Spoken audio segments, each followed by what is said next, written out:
ખેડાના કપડવંજમાં ફટાકડાની ફેક્ટરીમાં બેદરકારીનો બ્લાસ્ટ, આસપાસના મકાનોમાં તિરાડો પડી. ફોન ચાલુ હતો ને બીજો ધડાકો તો એટલો જોરદાર થયો કે તેના ગોળા ઉડી ઉડીને છેક ઘર નતા બાહુદી આવી ગયા. તોરણો બધો તૂટી ગયો, વાસણ બધો ભૂઈ પડી ગયો, ઘરોની દિવાલો બધી હતી તે તરારું પડી ગયું.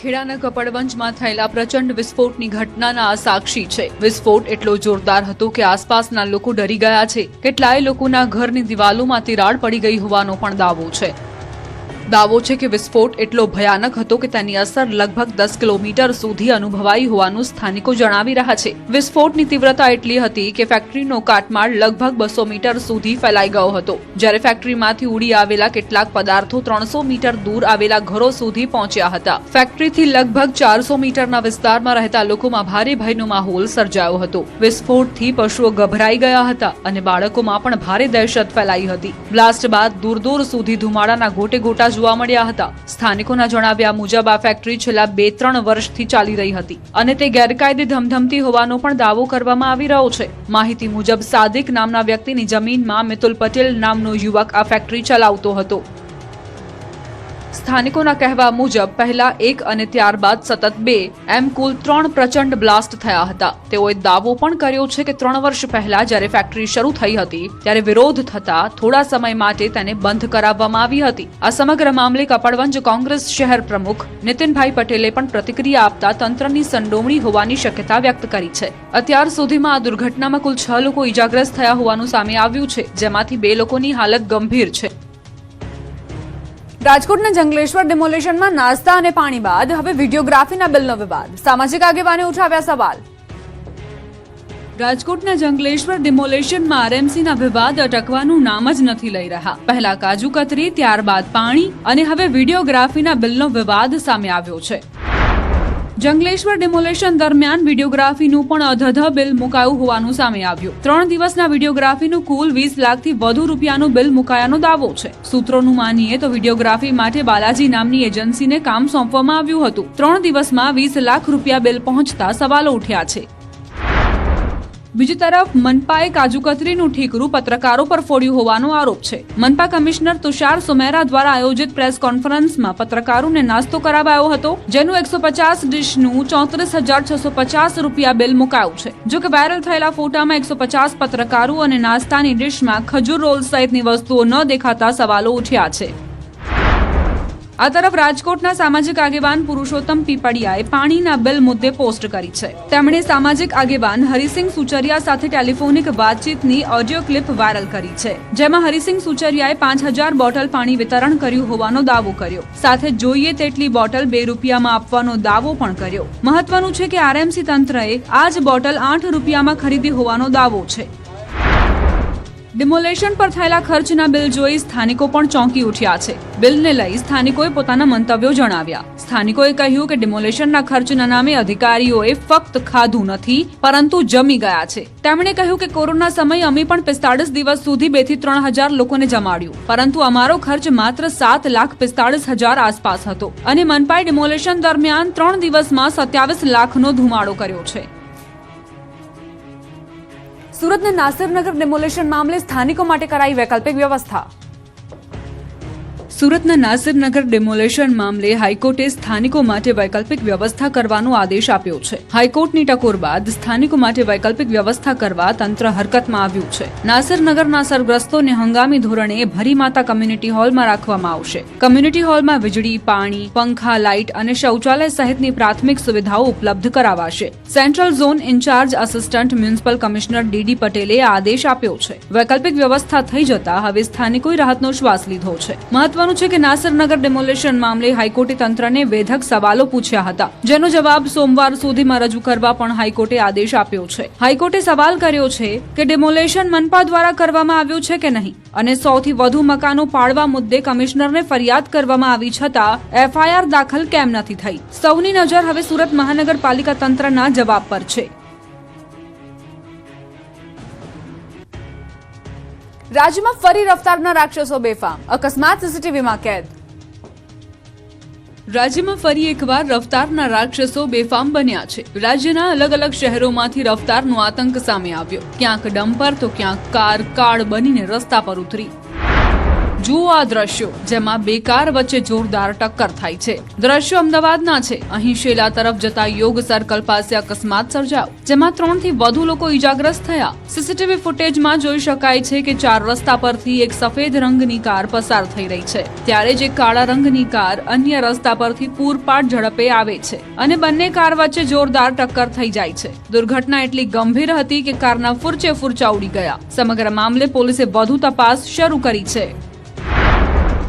આ તરફ દ્વારકા પોરબંદર હાઈવે પર અકસ્માતના લાઈવ દ્રશ્યો સીસીટીવીમાં કેદ થયા છે, જેમાં હાઈવે પર પૂર ઝડપે દોડી રહેલી કારે અચાનક રોડ પર આવેલી ગાયને મારી હતી ટક્કર. ટક્કર એટલી ભયાનક હતી કે ગાય ફંગોળાઈ ગઈ હતી. અકસ્માત બાદ કાર ચાલકે વાહન રોકીને મદદ કરવાની જગ્યાએ કાર ભગાડવાનો પ્રયાસ કર્યો, પરંતુ થોડા આગળ જતા જ હાઈવે પર આવેલા મિયાણી ચેકપોસ્ટ નજીક કાર બેરિકેડ સાથે અથડાઈ હતી, જેમાં કાર ચાલકને પણ ઈજા પહોંચી હતી. ઘટનાને લઈને સ્થાનિકોમાં ભારે રોષ જોવા મળી રહ્યો છે. અકસ્માતમાં માતા પિતાએ ગુમાવી ફૂલ જેવી બાળકીઓ. સુરત અને રાજકોટમાં રફતારના રાક્ષસોએ માસૂમ બાળકીઓનો ભોગ લીધો. સુરતમાં ડમ્પર માતેલા સાંઢની જેમ બાળકી પર ફરી વળ્યું, જ્યારે રાજકોટમાં કાર ચાલકે બાળકીનો ભોગ લીધો.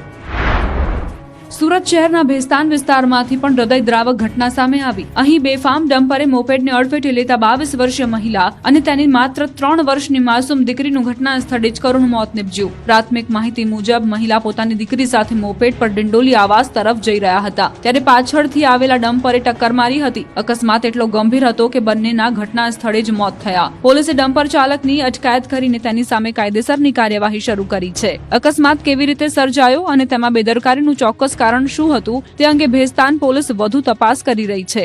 આ કરુણ ઘટનાએ એક જ ક્ષણમાં માતા અને માસૂમ દીકરીનો જીવ લઈ લીધો છે, જેના કારણે પરિવાર પર આભ ફાટી પડ્યું છે. સમગ્ર વિસ્તારમાં શોકનું વાતાવરણ છવાઈ ગયું છે. આ ઘટના બાદ હવે રફતારના રાક્ષસો પર બ્રેક લગાવવા માંગ ઉઠી છે. આ તરફ રાજકોટમાં એક સગીરે ફૂલ જેવી બે બાળકીને કચડી નાખી, જેમાં 4 વર્ષીય એક બાળકીનું મોત થયું, જ્યારે અન્ય બાળકીને ગંભીર ઈજા પહોંચી. શહેરના કુવાડવા રોડ વિસ્તાર પાસે ચામુંડા સોસાયટીના મેદાનમાં બાળકીઓ રમી રહી હતી. દરમિયાન સગીરે સ્ટેરિંગ પરથી કાબુ ગુમાવતા બાળકી કારની અડફેટે આવી ગઈ. મૃતક બાળકીના પિતાએ નોંધાવેલી ફરિયાદમાં આરોપ મૂક્યો છે કે કાર ચાલકે ગફલતભરી અને બેદરકારીપૂર્વક કાર ચલાવી અકસ્માત સર્જ્યો હતો, જેના કારણે તેમની પુત્રીનું મોત થયું છે. પોલીસે ફરિયાદના આધારે તપાસ શરૂ કરી છે. રાજ્યમાં 4 પગનો આતંક પણ યથાવત. ક્યાંક શ્વાને બચકા ભર્યા, ક્યાંક આખલાએ રોક્યો રસ્તો. રાજ્યમાં રખડતા શ્વાન અને આખલાઓનો આતંક સતત વધી રહ્યો છે. દ્વારકાથી લઈને અરવલ્લી અને રાજકોટ સુધી લોકોના જીવ જોખમમાં મુકાઈ રહ્યા છે. ક્યાંક હડકાયા શ્વાને એક સાથે 4 લોકોને બચકા ભર્યા, તો ક્યાંક આખલાઓની લડાઈથી બજારમાં અફરાતફરી મચી ગઈ. બીજી તરફ રાજકોટના જેતપુરમાં તો ઘર પાસે સૂતેલા 3 વર્ષના માસૂમ પર શ્વાને હુમલો કર્યો. સૌપ્રથમ વાત દ્વારકાના ખંભાળિયાની, જ્યાં હડકાયા શ્વાને જી સોસાયટી અને ધરાનગર સહિતના વિસ્તારોમાં આતંક મચાવ્યો. સમગ્ર ઘટનાના સીસીટીવી દ્રશ્યો પણ સામે આવ્યા છે, જેમાં શ્વાનનો હુમલો સ્પષ્ટ જોઈ શકાય છે. એક વૃદ્ધ સાથે બાળક જઈ રહ્યું છે, તેના પર શ્વાન હુમલો કરે છે. વૃદ્ધ બાળકને બચાવવા પૂરેપૂરું જોર લગાવી દે છે. શ્વાનના ભસવાનો અવાજ આવતા આસપાસના લોકો મદદે દોડી આવે છે. આ હડકાયા શ્વાને 4 લોકોને હોસ્પિટલ પહોંચાડી દીધા હતા. તો બીજી તરફ અરવલ્લીના ભિલોડા બજારમાં 2 આખલાઓ વચ્ચે થયેલી લડાઈએ ભારે દોડધામ મચાવી. રસ્તા પર સામસામે આવી ગયેલા આખલાઓએ બજારમાં અફરાતફરી સર્જી હતી. વાહન ચાલકો અને રાહદારીઓ જીવ બચાવવા દોડ્યા હતા, જ્યારે વેપારીઓમાં પણ ભયનો માહોલ જોવા મળ્યો હતો. જ્યારે રાજકોટ જિલ્લાના જેતપુરના નવાગઢ વિસ્તારમાં વધુ એક ચોંકાવનારી ઘટના સામે આવી છે. ઘર પાસે ખાટલા પર સૂતેલા 3 વર્ષના બાળક પર રખડતા શ્વાને હુમલો કરી તેને ઢસડી જવાનો પ્રયાસ કર્યો હતો. માતા પિતાએ સમયસર દોડી જઈ બાળકને બચાવ્યું, પરંતુ બાળકને ગંભીર ઈજાઓ પહોંચતા સારવાર માટે હોસ્પિટલમાં ખસેડવામાં આવ્યો છે. રાજ્યના અનેક શહેરોમાં રખડતા શ્વાન અને ઢોરનો વધતો આતંક હવે સામાન્ય લોકો માટે મોટો ખતરો બની રહ્યો છે. સ્થાનિકો પાલિકા અને તંત્ર પાસે તાત્કાલિક કાર્યવાહી કરીને રખડતા પશુઓ અને શ્વાનોને પકડવાની માંગ કરી રહ્યા છે. જસદણમાં હડકાયા શ્વાનનો આતંક સામે આવ્યો. એક વ્યક્તિ પર 2 શ્વાને હુમલો કર્યો. છત્રી બજારમાં શ્વાન તૂટી પડ્યા. 10 જગ્યાએ શ્વાને બચકા ભર્યા. 15 દિવસથી હડકાયા શ્વાનનો આતંક યથાવત છે. અનેક લોકો પર શ્વાને હુમલા કર્યા છે. શ્વાનના ડરથી બાળકો ઘરની બહાર નથી નીકળી રહ્યા. 3 થી 4 શ્વાને પકડી પાડવા માટે માંગ ઉઠી છે. ગીરના સિંહો માનવ લોહીના કેમ બન્યા તરસ્યા? વન્યજીવ નિષ્ણાંતોએ કર્યો અભ્યાસ. અમરેલીના ખાંભા અને રાજુલા તથા ભાવનગરના મહુવા વિસ્તારમાં અલગ અલગ 3 કિસ્સામાં માનવ પર સિંહે જે રીતે છુપાઈને હુમલો કર્યો છે અને શિકાર કરવાનો પ્રયાસ કર્યો તે ઘટનાએ રાજ્ય સરકાર અને વન વિભાગને ચિંતામાં મૂકી દીધા છે. ત્રણેય ઘટનામાં માનવ પર જે રીતે છુપાઈને હુમલો કરાયો છે તે જોઈને વન વિભાગ એ દિશામાં તપાસ કરી રહ્યું છે કે સિંહના વર્તનમાં કોઈ અસામાન્ય ફેરફાર થયો છે કે કેમ. શિકારની પદ્ધતિની દ્રષ્ટિએ આ વર્તન સુંદરવનના વાઘ અથવા દીપડામાં જોવા મળતા હુમલા સાથે વધુ સામ્યતા ધરાવે છે. વન્યજીવ નિષ્ણાંતો પણ માને છે કે એકમાત્ર ઘટનાના આધારે ગીરના સિંહોને માનવભક્ષી જાહેર કરી શકાય નહીં. તેમ છતાં શિકારની નિયતથી થયેલો હુમલો નોંધપાત્ર છે અને તેના વૈજ્ઞાનિક કારણો શોધવા જરૂરી છે. કારણ કે ગીરમાં સિંહોની વધતી સંખ્યા, માનવ વસાહતો તરફ તેમનો સતત સંપર્ક અને બદલાતી પરિસ્થિતિઓ વચ્ચે તેમના વર્તનમાં કોઈ પરિવર્તન થઈ રહ્યું છે કે કેમ તેની તપાસ કરાશે. આ તરફ અમરેલીના ખાંભાના ચતુરી ગામ આસપાસથી વધુ 3 સિંહને પાંજરે પૂરવામાં આવ્યા છે. ઘટનાના પ્રથમ દિવસે પણ 5 સિંહને પાંજરે પૂર્યા હતા. આમ અત્યાર સુધીમાં આ વિસ્તારમાંથી કુલ 8 સિંહને વન વિભાગે પાંજરામાં કેદ કર્યા છે. દાવો છે કે પકડાયેલ એક સિંહની ઉલટીમાંથી બાળકના અવશેષો મળ્યા છે. અન્ય પકડાયેલ સિંહોના પણ સેમ્પલ લઈ તપાસ માટે મોકલવામાં આવ્યા છે. બીજી તરફ અમરેલીમાં એક જ દિવસમાં 3 સિંહ બાળના મોત મામલે વન વિભાગ દોડતું થયું છે. દલખાણીયા ગામના રેવન્યુ વિસ્તારમાંથી સિંહ બાળના મૃતદેહ મળી આવ્યા હતા. રેવન્યુ વિસ્તારમાં સિંહ બાળનો મૃતદેહ કોઈ ફેંકી ગયું હોવાની પણ આશંકા છે. દલખાણીયા રેન્જના આરએફઓએ ઘટના છુપાવવાનો પ્રયાસ કર્યો હોવાની ચર્ચા છે. અમરેલીના રાજુલાના કુવાયા ગામે યુવાનને ફાડી ખાનારા 4 સિંહોને આજીવન કેદની સજા ફટકારાઈ. માનવ લોહી ચાખી જનારા આદમખોરોને આજીવન સક્કરબાગ ઝૂમાં રાખવામાં આવશે. 4 સિંહોએ માનવ માંસ આરોગ્ય હોવાનો રિપોર્ટમાં ખુલાસો થયો છે. માનવ માંસ ખાવા બદલ સિંહોને સજા ફટકારવામાં આવી છે. જૂનાગઢમાં સિંહ બાળની હત્યાના કેસમાં તપાસ તેજ બની. મુખ્ય આરોપી 52 ચાવડાને કોર્ટમાં રજૂ કર્યા બાદ 2 દિવસના રિમાન્ડ મંજૂર કરાયા. વન વિભાગે આરોપીને સાથે રાખી ઘટનાનું રિકન્સ્ટ્રક્શન કરાવ્યું. પૂછપરછ દરમિયાન આપેલી કબૂલાત અને ઘટના સ્થળેથી મળેલા પુરાવા એકબીજા સાથે સુસંગત હોવાનું સામે આવ્યું છે.